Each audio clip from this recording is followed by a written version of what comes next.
Кудай буюрса алдыда ипотекалык компания өз алдынча каржылоого өтүп, өлкөнүн турак жай фондун дагы кеңейтүүнү максат кылууда. Буга чейин биз акчанын баарын ушу ипотекалык компанияга мамлекеттик бюджеттен бөлүп берип келатабыз.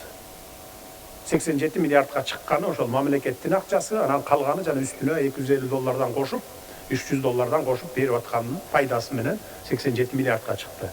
Быйыл дагы ипотекалык компанияга мамлекеттен беребиз, акыркы жолу bir $500 миллион тегерегинде беребиз.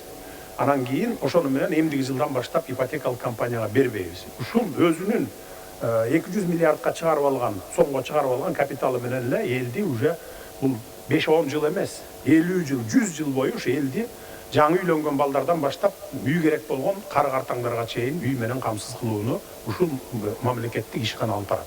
Бул 100% мамлекеттики. Bir тыйын üstüne koşulsa da al, mamleketin çöntөгүнө түшүп атат деп билиңиздер.